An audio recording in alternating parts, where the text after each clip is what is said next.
Welcome to the Unchurching podcast. There's just so much more. Hi, welcome back to another week, to another episode of the podcast. We're so happy to have you all here.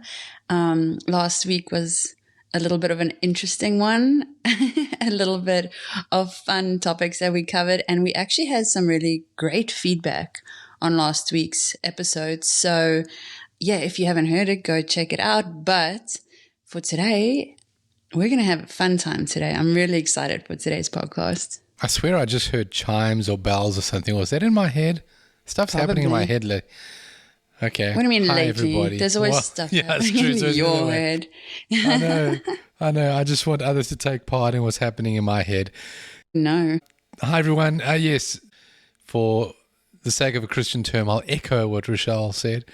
I don't know if that's a Christian term. Lovely. It is. You stand in prayer circles like, I echo that, brother. I pray for Auntie Betty and her swollen foot. I echo that prayer. It's like God needs the echoes or else he doesn't answer. Anyway. I've never heard that. We've been so stoked to have all of your feedback. I just want to remind you that you can head to the website, unchurchingpodcast.com. If you scroll down to the bottom, you can get in touch with us and you can email us. And one of the things you can email us is your questions or your comments so we can include in the show. Mm-hmm. And we'd love to have your questions and answer them and such. So I'm sure today is going to bring up a bunch of those. So note them down as you go and then head over and send them to us. Yes, and today's topic's exciting. I can't believe we haven't covered this before. And it's really about purpose and kind of the difference between like how we viewed purpose in the church and how we view it now through the lens of awakening, which is really exciting and really optimistic and open and expansive. And so, yeah, when we think about it, and if I think about it personally for myself, is like purpose for me always felt like pressure. There was always pressure on so this was inside of the church, right? What your purpose is, discovering your purpose, finding your purpose. Like it was this whole list of things to do and figure out in this, kind of reach to become everything God has purposed you to be. And it's like, he knows, but you don't know. And it's this kind of like turmoil. For me, it was turmoil because is my purpose within the church? Is it just to get people saved? Is it to become a pastor's wife? Or is there purpose outside of the church where I'm also a choreographer and a teacher and I work with kids, and is my purpose to be a famous choreographer and then share God from the stages? And it's just all this freaking pressure. And now obviously looking back on it, I could see how external that was for me. But I don't know, did you must have had that as well, the pressures for purpose in the church. I can't believe you said purpose to become a pastor's wife. It's that is the one that I'm just oh my gosh, I just got stuck thinking what a weird purpose.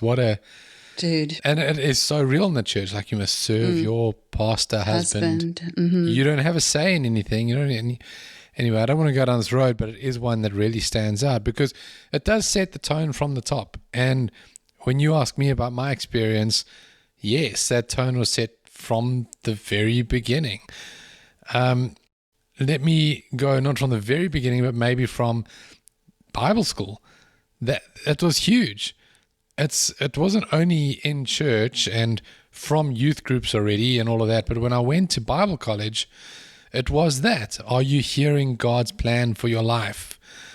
All the scriptures that were quoted. Question. Yes. Yeah. One of the main scriptures, and if you're listening to this driving along, you can probably spot a bumper sticker within your view that says Jeremiah 29:11. And we'll get into that scripture in a little bit from now, but it is driven that there's this singular big purpose that God has for your life, and that you need to find that purpose, that really matters. And it creates, like you said, this anxiety or this comparison. One of the things that I started thinking about was, if my paradigm is only what I see in the church, if that is where I'm spending all my time, if that's what's shaping my entire worldview, then I'm going to start shaping my purpose, what I perceive that to be, around what I see. And so I'm only going to pursue things that I see, pastors on stages, or certain ways that we act, or as a husband, how I treat my wife. That comes from how I see male leadership treat their wives and such. And so I have this very narrow view of what my purpose is meant to be, and it's very hard to break out of that. It's impossible, in fact, which means you're never discovering yourself. You're either living somebody else's purpose, or you're living something according to the structure that you find yourself in. For sure. And so, it becomes super personal, and it really becomes a point of failure. Yeah. And for me, like doing something for God outside of myself, because it was for God, right? And there's never a point when I was like, wait, why don't I get a say in this? Like, it wasn't even that you'll feel fulfilled. It wasn't even that you'll feel full or whole or anything. It was just like, this is what you're tasked to do because you're following God. Yeah, I know. And then it becomes this measure of worth, right? And that's what it became for me. Like I felt constantly not, and I never felt prepared or ready to step into anything because I wasn't yet hitting like the marks of like this hierarchy of how I should be, how I should talk, how I should act, you know, how devoted I am. If I'm not reading my Bible every day, like will I find my purpose when I'm not like devoted to everything? And I think what happens as well, and it happened to me, is when you step out of church, there's this freedom that comes if you see it immediately. But what you find is you just start chasing approval again, but just in a new arena, because now you're like, oh, I'm free of all the rules and regulations. So now let me chase career, fame, success, all that worldly things, because you're like, I'm free. I don't need like God's purpose anymore. I can find my purpose. And it's kind of, that's the other side of, that's when the pendulum swings, right? To that other side. And it's like the middle ground of this is actually quite exciting. But I think it's a place a lot of people can find themselves in after leaving church. Absolutely right. I mean, I left church during sort of halfway through my startup company. And then, you know, it really did start shifting space. I felt like I received the idea for that startup from a divine source. It was like a download. I'd always said it was like one of the top 5 times I've ever heard God speak to me about this. And that's what we were pursuing, this for other people. And then it's amazing because when your validation doesn't come in the paradigm that you're in, say Christianity, and I had left the church, exactly what you're saying. Validation shifted to try and get it from the startup, which was tied to my personal validation, validating not only that I had heard from God, but validating that I was the guy to do it. And there's a lot of ego that gets wrapped in that. And that led me to a world of performance and a world of burnout, ultimately. And it shifted my focus from helping people to helping myself and proving myself and feeling my self-worth. And as soon as that shifted from external mission to internal validation, my nervous system got overloaded. Everything started changing. And ultimately, maybe this is what the divine meant originally when it gave me that it ultimately led me into this journey of physical awakening, which is a much higher prize than I could have had in seeing a successful startup. And so awakening really started reframing that my identity wasn't like something that I needed to earn. It didn't come through tasks. It didn't come through some achievement. It didn't come. In fact, it never can. Speak to some of the wealthiest, most successful, quote, unquote, people in the world, and most of them have never found themselves. Yeah. But your identity is inherent. It's in you. Yeah. And so purpose flows from being and discovering being rather than from doing. Yeah, or like maybe purpose isn't what you do, it's how awake you are while doing it. So it's awareness within what you're doing. And I think that, and we're going to get into this. Oh, sorry, that's just so huge, because when I think about things, when I think about all my time in the church or Bible college or theology and everything that I was trying to do for the Lord, yes, in pursuit of my purpose, or I think about the startup, even everything I was doing to find validation or self-worth, I wasn't really awake while I was doing it. No, not present. I wasn't present. No. Yeah.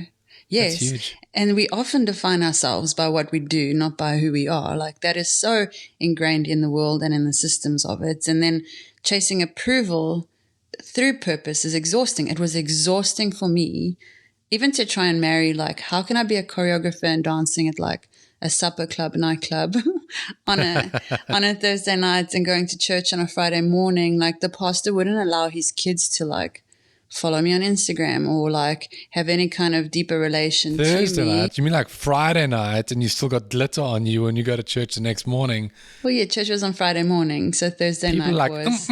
What kind of dancing were you doing, girl? But yeah, like there were things like the kids weren't allowed to like get close to me because I was a dancer, and sometimes I'd be like, I dance for Snoop Dogg in like a very exposed outfit. No, don't say that. When you say dance for Snoop Dogg, you got to understand, most people understand strippers.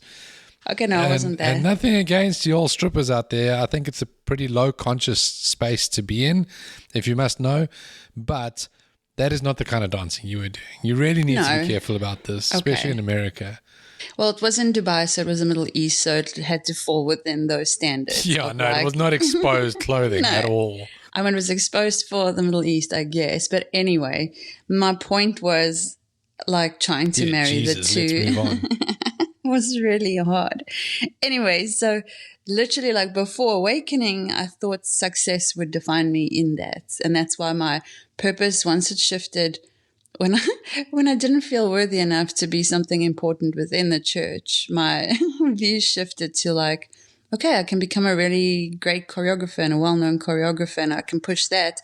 But it was success that defined me. And when now, like I realize like being alive and aware of like what's going on in this world, truly from a heart sense connected to the divine, is more than enough. Yeah. To fulfill me. And that's where it starts. Once you feel fulfilled in your awareness of your connectedness to the divine and everything else around you, all of a sudden this like drive for success diminishes greatly.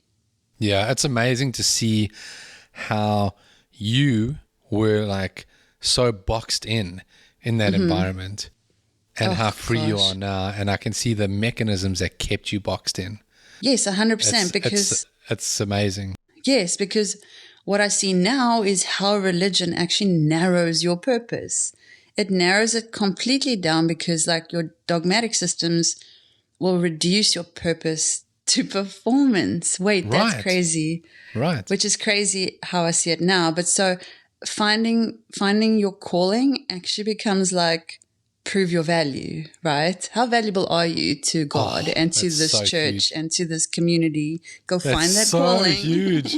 So huge. And if you are like a leader or a youth pastor and you're working your way up the ladder, well, guess what? They found their calling and they're more valuable. They're more valuable than you. It doesn't even have to be said. I believed it though. There, yeah. I believed that the person higher in the hierarchy in church was more valuable than I was. Of course. Or the visitor. We've got so-and-so pastor coming in to visit this week. Gosh. Everybody like cancel be on your plans. best behavior in a way. And by the way, we're also going to charge you entry for it. We did this.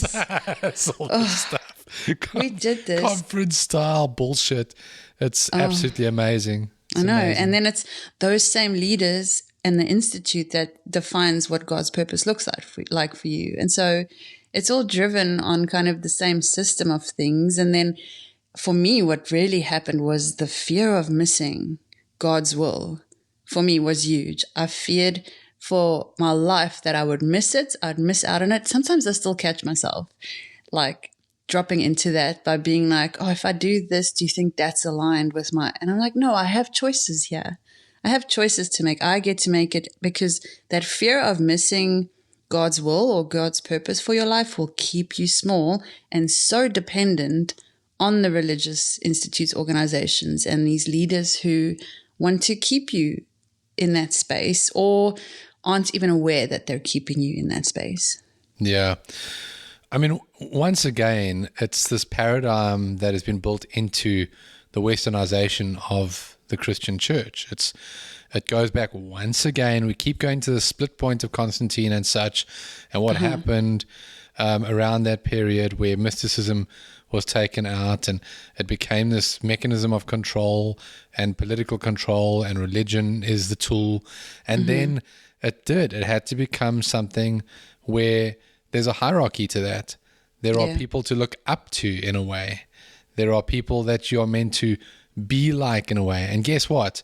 After all the scriptures of saying that Jesus says, follow me, all of a sudden you find that you're following pastor, or you're following a worship leader, or you're following your life group or home group leader. It's or wives, you're following your husband. My gosh, what a terrible example to set. And so historically we see how this changed, how, those ancient changes to what we believe started emphasizing this doing factor, because that's how you control people, over being, which gives people freedom. Yeah, and I don't think Jesus even spoke about purpose at all. I think he spoke about ways to point us towards walking the way of awakening, towards enlightenment, however you call it. Like Jesus pointed us in the way, but this whole what is my purpose thing, like literally only came in from revivalists and the evangelical movement, which only happened in the 1800s. And so there's much less talk about purpose from like ancient faith traditions, which really Jesus emphasized it as well, the being over the doing. Like it was always being, and it was always presence, and it was always awareness, and it was always stillness. And from that place, the purpose unfolds, right? And when you mention evangelical in particular, I mean, it's like that's how you keep the system going. You get the troops. You get everybody pointing in the same direction. Yeah. And you get them mobilized in that direction.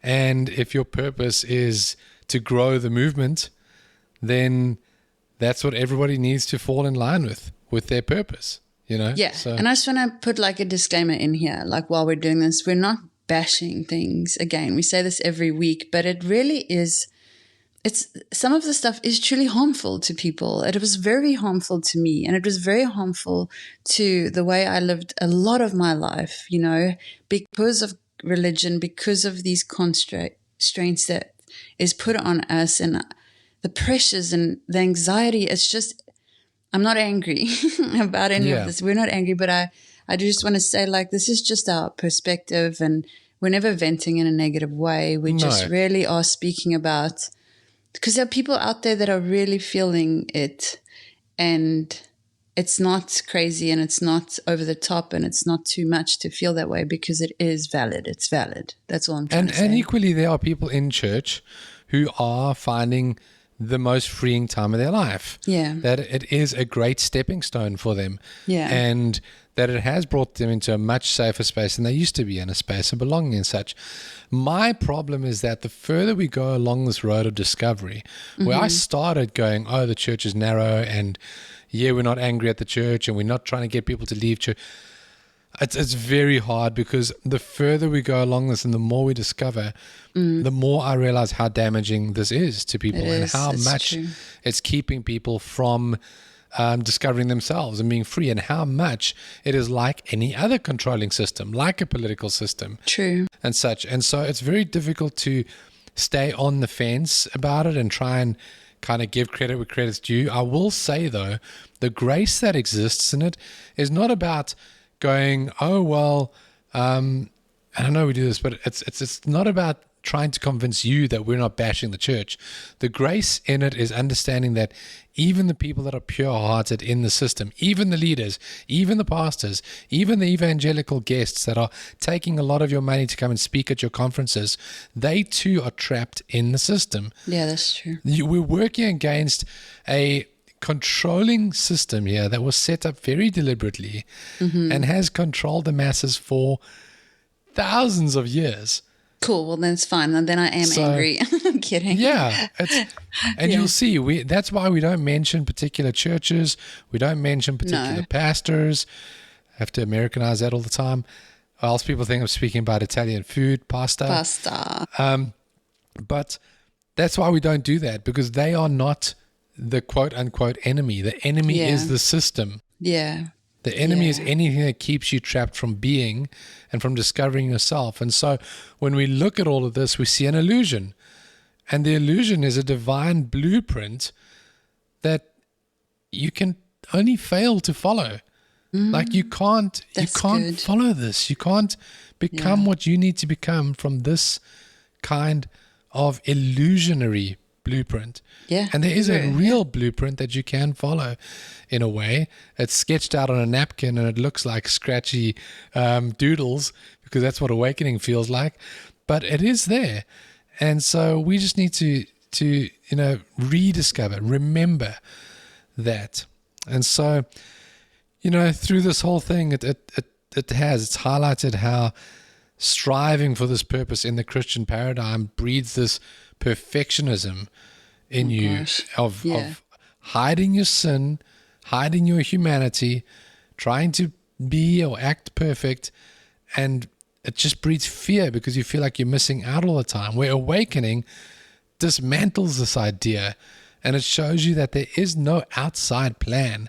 There's only a conscious unfolding. And so these steps along the way of like, I got to climb this ladder. I got to be this kind of holy. I got to get this sin under control. All these things.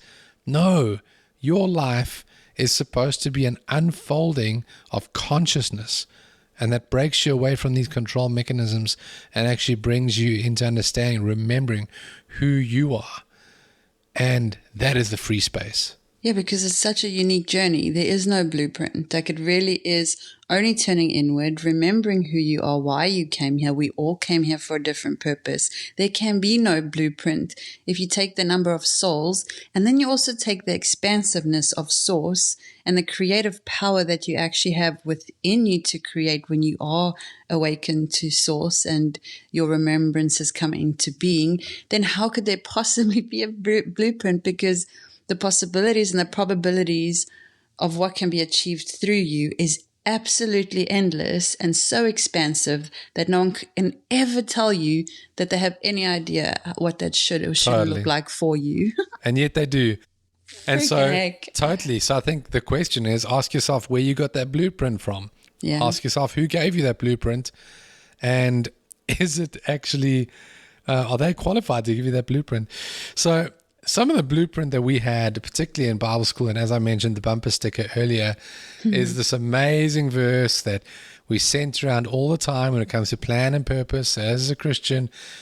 Jeremiah 29, verse 11. Yeah, it's an important one.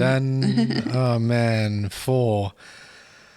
I know the plans I have for you, plans to give you a future and a hope. Yeah. And it's crazy because, you said earlier, you don't think Jesus spoke about sort of these sort of things or purpose in particular. I think, as we look through the lenses of him being a conscious teacher, he must have spoken about like what it actually is, what the reality is. But it's not. Okay, let me backtrack. I meant in the way. Jesus never spoke about purpose in the way. Your Honor. Objection. In the way that we've been taught within religion. I should have been more specific. Like, he must have spoken about divine purpose, but not in the way that we've confined it to like climbing this ladder of holiness. Yeah. Totally got it. So if we look at the context of Jeremiah 29:11 and we actually reframe it, because I want to do that because it has been such a incredibly strong sort of hold on this topic in the Christian church. There's a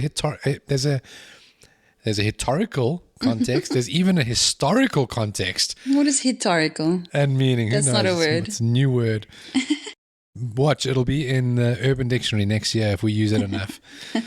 But this scripture is actually written to the nation of Israel, who were in exile at the time. It wasn't written to individuals. Oh. They were going to be stuck in this place for 70 years, and it was written to them to guide them through the 70 years, knowing that this is not going to be forever. Whoa. And so it's not written to individuals, and yet it's given to individuals to put this weight and pressure on you in the church. Ooh. If you think about it, it's never really done in the church as a collective. No. All of us here together have a purpose and a plan. Now, if you overlay that to awakening, and I'm getting ahead of myself now, but the role of awakening is actually collective consciousness. Jeez, that we are all in this together. Okay. That we are all meant to awaken and bring consciousness to the planet together. But the church keeps you divided. I don't blame my mind. It's just coming out as I'm speaking about it. So if you think about every other system of the world that breaks us, it's the things that divide us.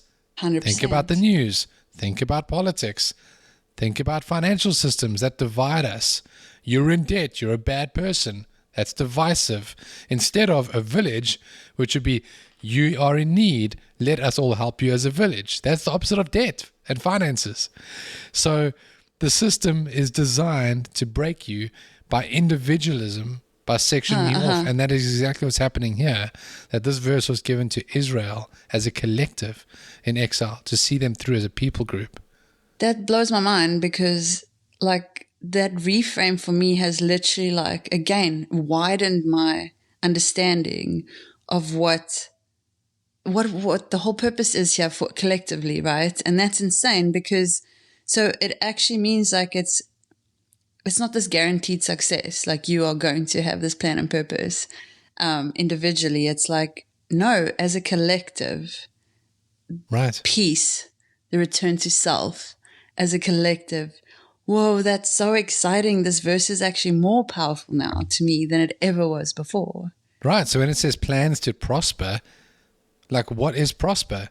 We read it through our Western lenses like, oh, well, I'll have significance. I might have wealth. I might have the right wife. I might have the right role. I'll be seen as a certain sort of level in the church or whatever that is for you.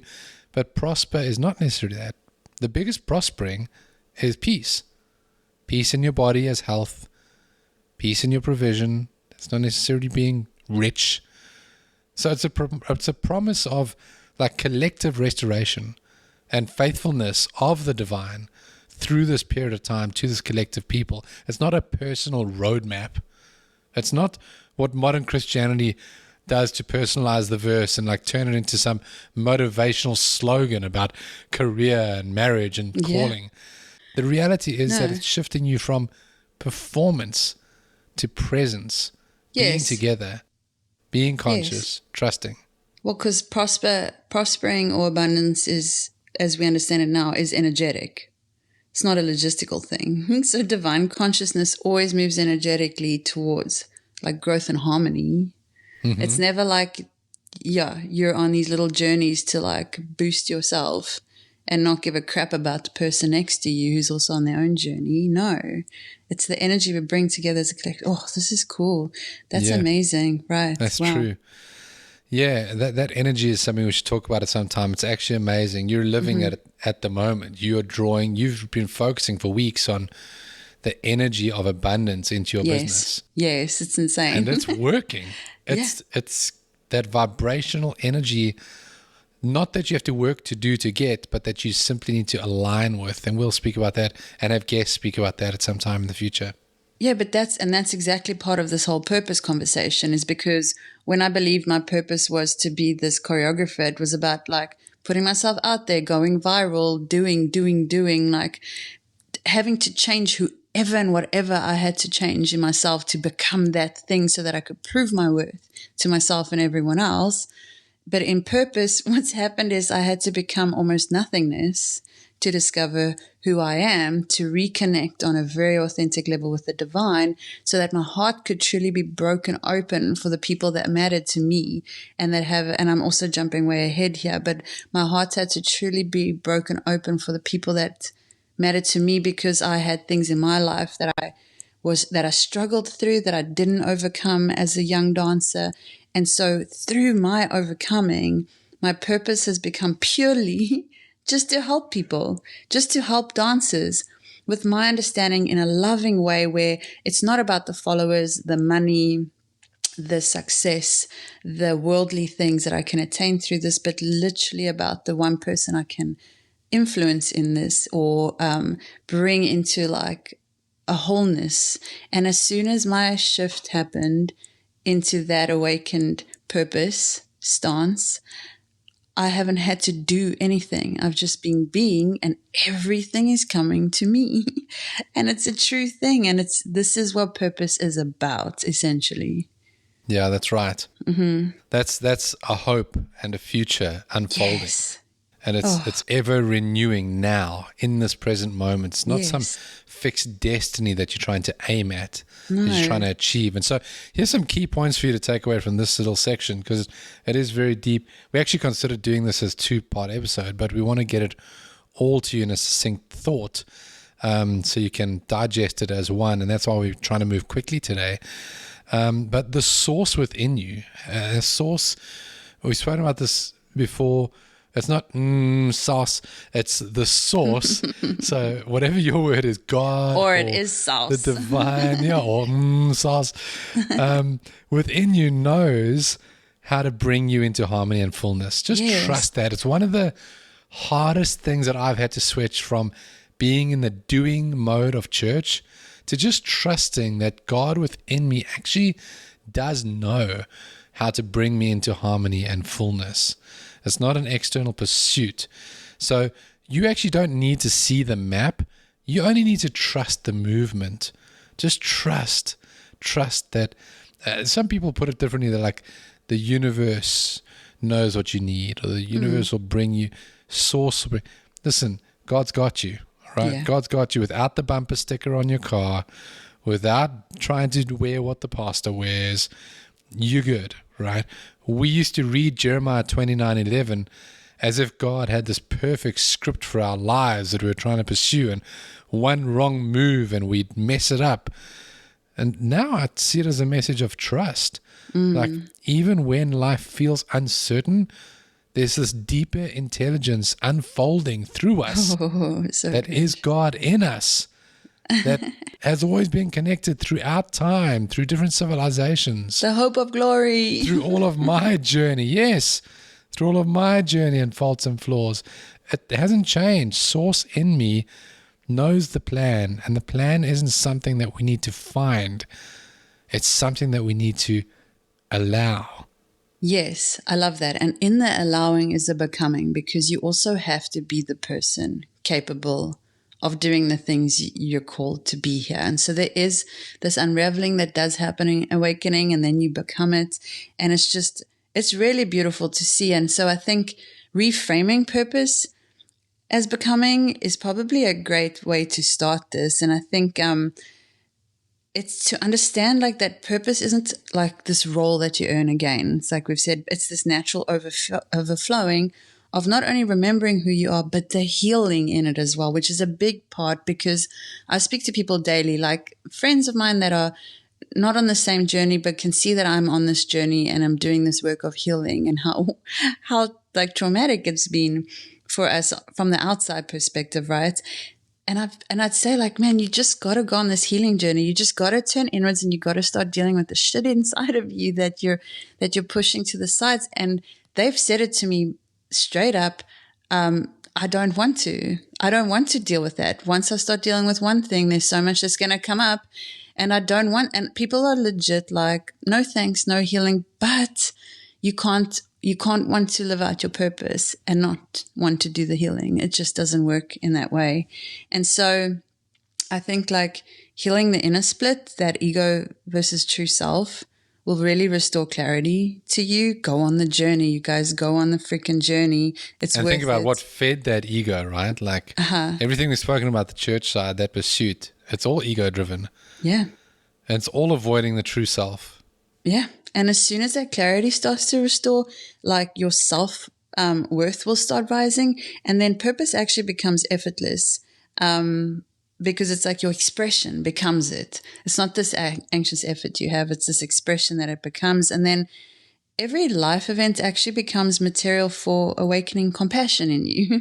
And compassion has been a big part of both of our journeys. I had a wild experience when I'll speak about it when the time is right, in like some of my personal experiences in this journey of having... Here she goes again, giving you promises of things she's going to tell you someday. Oh, no, but it has, we will speak about our individual journeys. We always say this, it's coming. But that compassion is just something that is part of this journey too, because your ministry, I'm putting that in like inverted commas, your ministry is simply how authentically you serve others. That's it. And that's what Jesus showed, and that's what Jesus did. And so that is your purpose. I read a great quote as well on this that says, before you can live your purpose, you must become the kind of person who can hold it without losing yourself.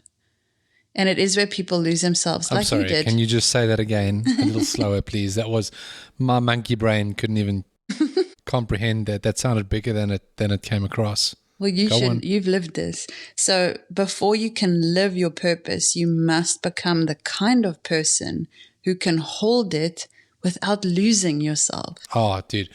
And that's you. That's your founding journey. You found this purpose, but you couldn't live this purpose because you lost yourself within it, and it became about the wrong thing. Yeah, it's not only my founding journey, but when you use the word ministry, your ministry is simply like authentically serving other people. Yeah. And that word authentic next to ministry is so wild actually when I look at it now, because man, my ministry, I felt like I was being authentically me, but I didn't know who I was. I was following how it was meant to be in that paradigm. Yeah. What you're meant to teach. And I mean, I was trying to be authentic in the time according to what I knew. And you've always got to give yourself grace about that, because it is according to what you know at the time. But the reality is that, you know, being brought up as a Western white child, you tagged as a Christian often from the beginning. True, and that's what your life is. So did I really have a choice as to the paradigm? No. Did I really have the opportunity to discover myself and what I want to be? No, not really. If I give myself the grace around that, then it's true. You need to understand that you don't find your own authenticity if you don't know yourself. And so what are you ministering to others? What are you giving others? It's true. You're giving them the paradigm that you've been given. You're giving them the teaching in the context and in the interpretation of what you've been given. You're giving to them. It's just you're a not loop, actually giving. Yeah, you're not actually giving of yourself. So it may as well be Amway or Herbalife. You're just peddling product. At the end of the day, you're peddling product. I'm sorry to sound so brash about it, but this is why it's difficult to not see it through these lenses once you start unpacking it. And keep in mind that I was in the church for 40 years. I was a theologian. I would have died on that hill, man. I would have died on that hill. And now I'm seeing it differently. And that's, I mean, it's interesting. I don't know what the word is. It's one hell of a journey. It's a hell of a journey. So, becoming that person first so that you're actually giving what you're meant to give. Like you're remembering your essence. That's why we keep saying it's about remembering. Like who you were before conditioning.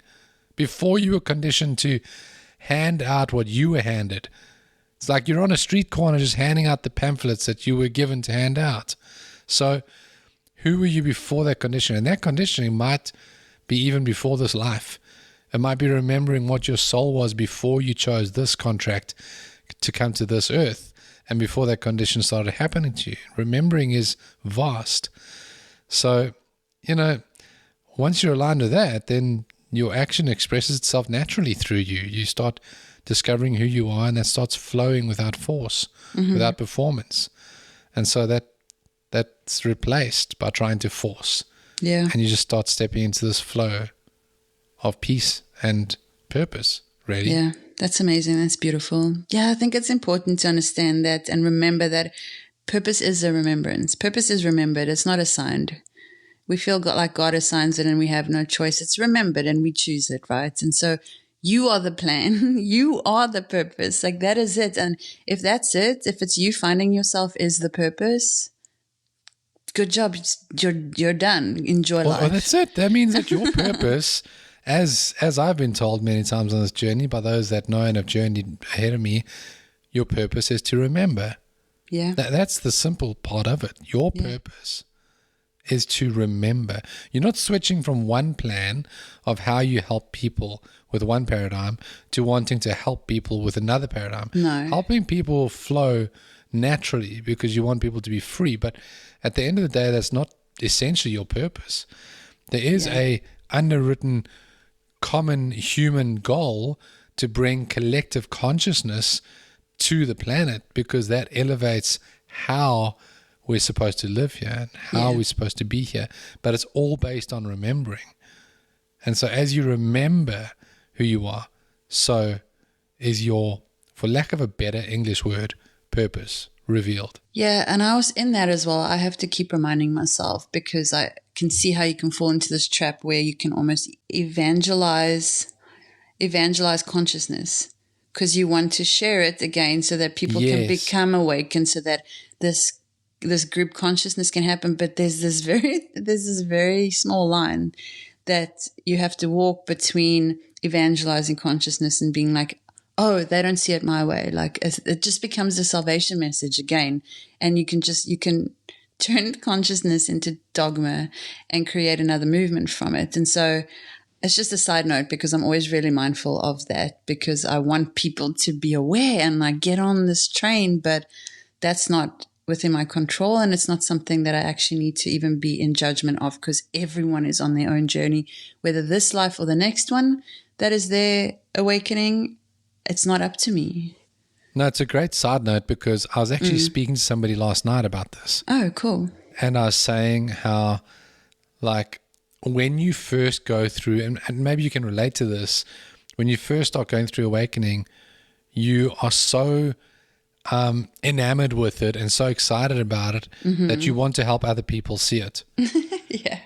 And a lot of people start doing that immediately.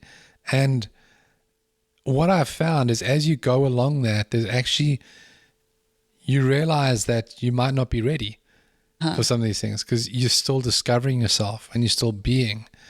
And so don't let the task get ahead of yourself. Don't overlay the old paradigm of doing with being. And what you'll feel is, as you become the things you're remembering that you're meant to be, you'll feel these internal check boxes go off in a way that goes, okay, now you're ready to share this. And it doesn't mean that you know it all. It doesn't mean that, it just means that you're, like, for example, this podcast is bringing you on a journey as we journey. But everything we speak to you about, we only speak within the confines of what we have experienced and what we feel we're being. Yes. And so True. there are guests that we have on the show that are far beyond, and they can speak about much deeper things. We wouldn't tackle those things yet, because that's not where we are on the journey. Yeah. And so staying true to that is a skill of being and a skill of becoming. And I just encourage you to don't get ahead of that. Like, just feel when you're ready. There's no rush. This is not like the church where it's like, Jesus is coming back tomorrow. We need to get everybody saved right now. Offer the kids free pizza so they come to the youth meeting. You and this not pizza that. thing. Yeah, what's happening? I know. It's not that. It's just chill out, y'all. Yeah. You don't know how long time is. No, and you have to trust that the time will reveal itself. Time isn't even a thing. If you believe in eternity, then you are outside of time and things will unravel exactly as they're meant to. But I think moving from that doing for God to being as God is such an important point that you touched on over there, because literally, if we have to go back to scripture, because it's actually good to do, for me, this is helpful, because when I started this journey, I was like, okay, take the Bible, chuck it out. Nope. Don't want anything to do with that anymore because I don't know. Now it's so cool because you come back around and you start seeing it in a different light. You just got to give it some time to expand, and then you can actually come back to it, and it doesn't like trigger you. It actually becomes expansive to you. And so things like when Jesus said, the kingdom of God is within you in Luke, he's actually pointing to inner alignment there. That's exactly what we're speaking about, like finding yourself, inwardly aligning with like who you are, remembering, and it's not outer attainment at all. And Crazy. it shows, How could it be? yeah, How could you outwardly attain? the kingdom of God is within you. How can you? I mean, it's within you. Yeah. It's. But you That's still bizarre. feel like it's something you have to work for. Yes, Weirdly the enough, Christian I don't know dichotomy how. of like, So Well, weird. yeah, Yeah. that's what you get when you overlay a system that's corrupt Yeah. with truth. Yeah. Yeah. It becomes very interesting. Also, like knowing that true purpose actually flows from that awareness. So it's not a servant earning favor, but a consciousness expressing love. And I mean, how many times as well do you feel like you're just having to earn the favor of God? I felt that all the time. Dude, it's not a servant earning favor. It's consciousness expressing love. Oh my gosh. I'd rather I choose option B. I'm like, Just stop the podcast right now I know. and just meditate on that line alone and you're good. Yeah, You're I good. know. And then Come back later and listen to the rest of the episode though, because we do want you to hear it. No. Keep listening. This is good stuff. So awakening basically replaces like God's plans for you with God's presence as you. Oh, so glad you didn't stop the podcast because that one's Yeah, good right? too. My goodness. Yeah. And I mean, how many times do you hear like, what's God's plan for you? Like, go figure out God's plan for you and then we can put you on the worship team, you know. But this is like, no, God's presence as you. You are just being the divine to others within this world to better everything and everyone. I choose option B on this one. Wow, that's wild. So wish I didn't do that 8-week course on discovering God's purpose and plan for my life. Oof, the books Anyway. I read. Oh, you just reminded me of all the books I read on my purpose. Oh gosh. It's Yeah. crazy. Yeah, it's amazing. Your purpose is not what you do for God. It's honestly, your purpose is just not that. It's what God as love does through you when you're fully yourself. Like authenticity is the key here. Like it's so key in this, and just keep on the journey, guys. If you're like on this journey, keep on it. It gets so good when you feel that alignment happen. It's just really, really good. Yeah, it's crazy. It's like just in Christianity, it's just hitting me like service was obligation. You know, like you're obliged to be at the meetings. You're obliged to find your purpose. You're obliged to be of service. Yeah. But in awakening, it's overflow. It's overflow from who you are truly and who you're remembering that you are. It just overflows. And maybe that's the checkbox I was speaking about earlier. It's not necessarily like a check, like you have permission. It's more like I'm full enough now to give from the fullness of who I'm being, as opposed to just regurgitating the emptiness from someone else. That's good. Yeah, because when you let go of the ego, it becomes less about me and it becomes more about others. Like Jesus does that and he says it, but when you have ego, that becomes impossible to understand. You're just like, Jesus was very special because he could actually put others before him. Like, wow, what a cool guy. I hope someday someone else is like that. But no, you can be that, and it's just humility and the ego letting go of that. Your focus really just becomes to help others. And guess what? In the interim, it makes you feel so good and aligned and connected. And essentially, you will never feel better than that when it's not Right. about you, which is a dichotomy of thought, but it's actually very, very true.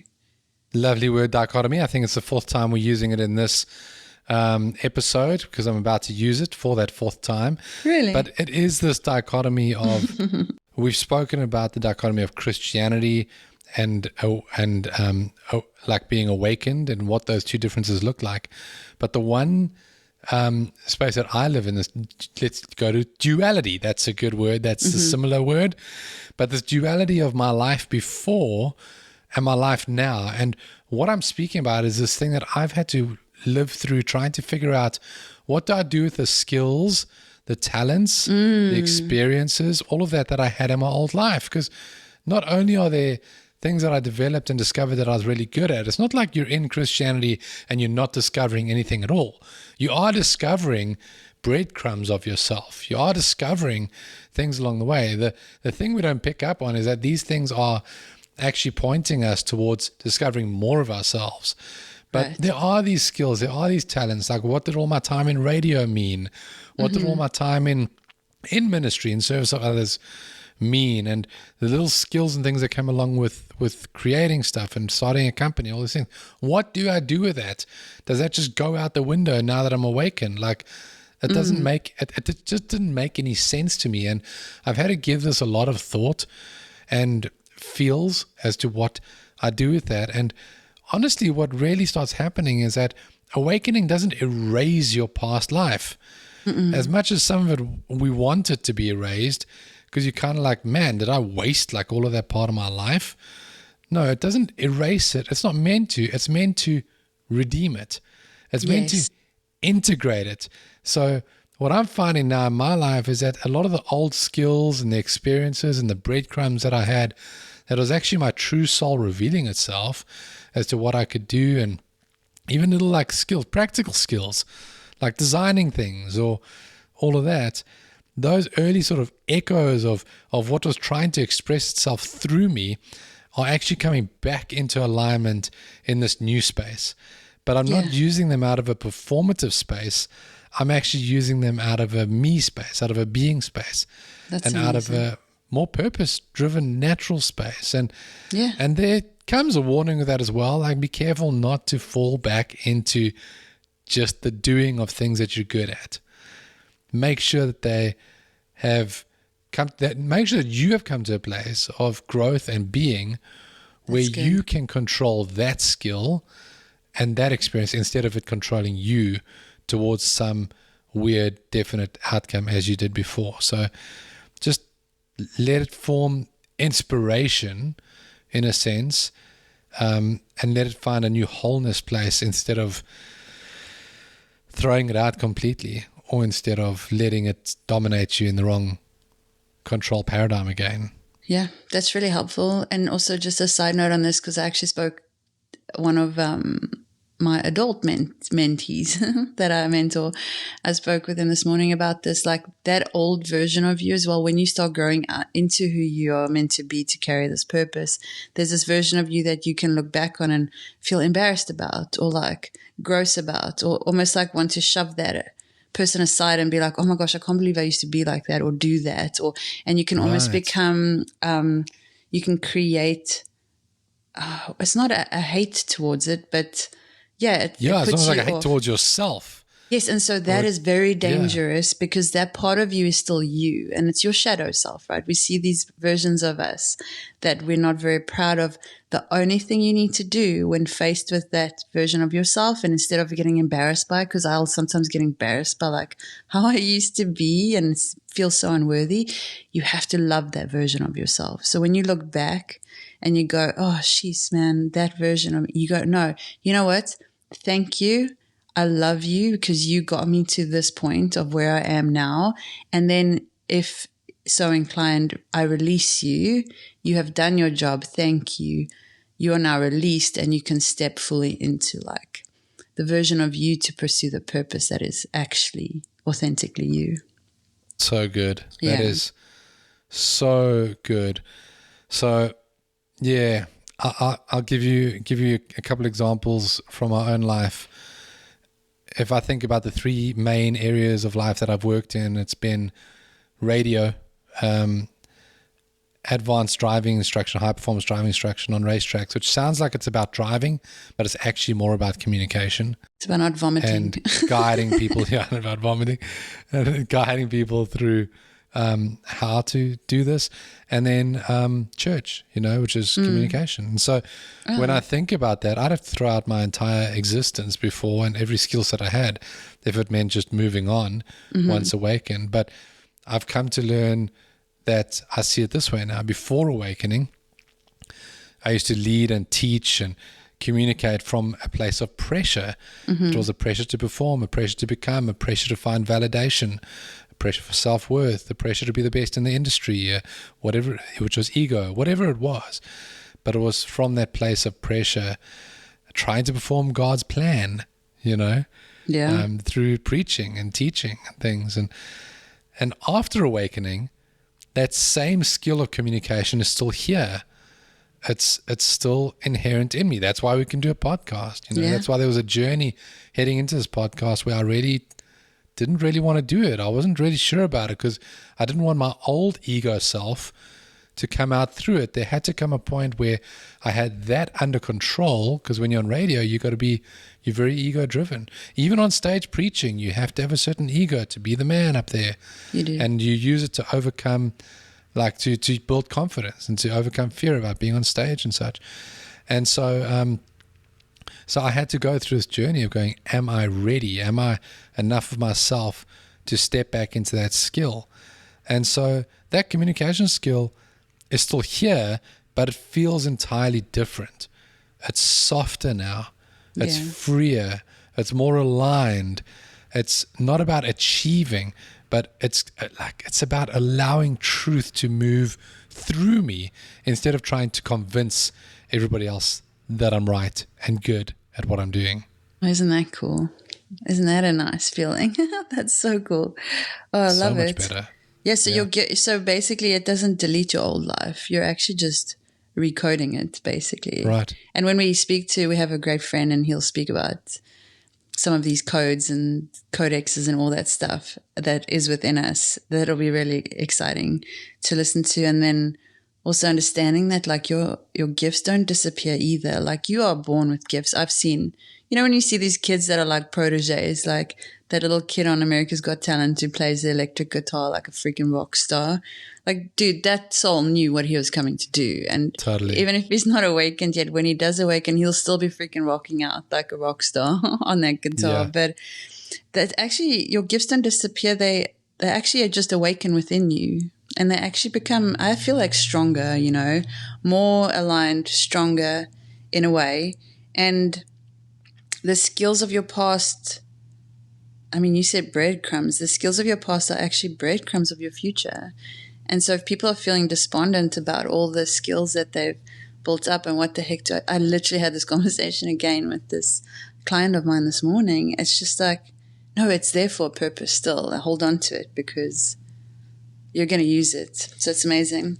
Yeah. I think what we should do is, before we start wrapping this up, is just some practical things that can help you for like discovering your purpose through this inner work, right? We're always going to come back to like inner work, but I'll just go through this really quickly. So journaling prompts. Journaling, I'm going to put it out there every time. It helped me so much. It helped me do the inner work, was journaling things. And so journaling prompts like, what activities or moments make me feel most alive and connected?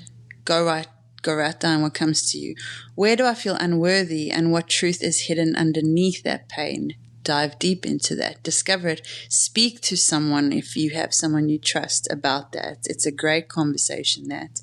And then also like, how might my past wounds become wisdom for others? And that's what I spoke about earlier, like using your past experiences and overcomings to help others get through theirs. And so the other thing I would suggest is breath and presence exercises. So breath work, meditation. Go back and listen to the episode with Justin Lovato. If you do not know what that is, it's a great episode. And then shadow work and integration, which is pretty intense, but it's just you more embracing the parts of yourself that seem like the shadow versions of you. The clearer your actual natural service is going to become through that. Again, if you want to speak to someone about shadow work and like actually integrating that, Clint can be spoken to.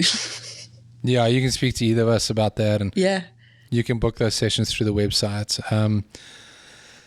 I honestly, just for me, when you mentioned journaling, there's like the line that stands out to me, and I've had to work through so much. It was just like, if I didn't need to prove my purpose, what would I actually do today? That's great. If I took all the performance away, how would I spend my day? What would I actually do? Would I do the things that I enjoy? Would I do the things that I do differently? Yeah. With a different intent, a different sense?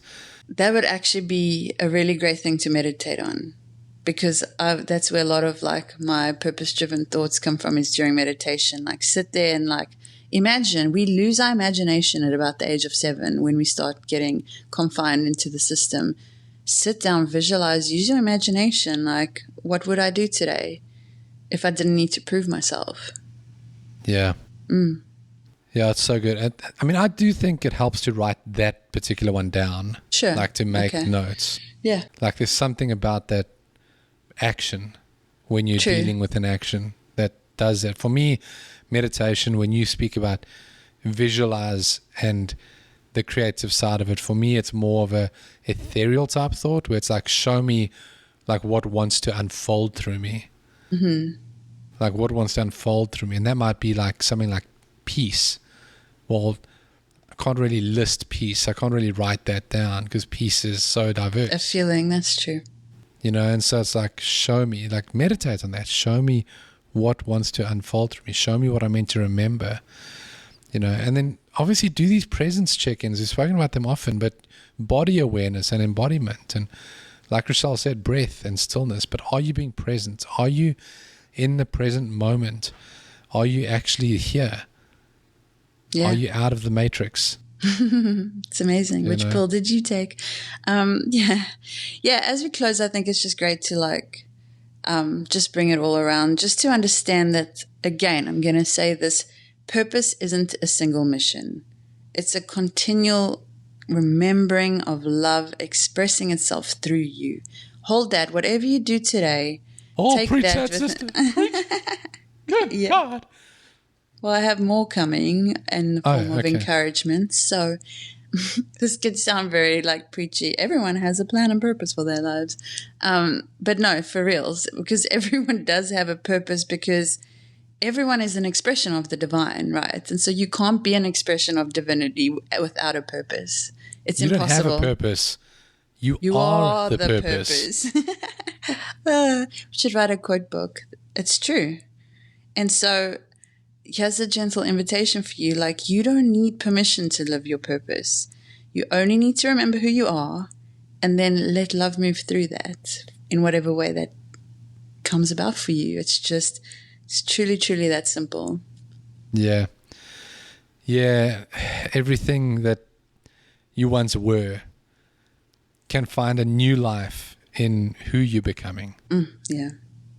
The plan isn't something that you chase. It's something that you live in that becoming, and it'll come naturally to you. You don't have to try. So when you stop trying to find your purpose, you'll start living it. Thanks for listening. We hope you enjoyed this episode. If you found it valuable, please share it with someone who might need it too. Remember, if you have left church or feeling you need someone to process some of these thoughts with, you can book a 15-minute discovery call on our website.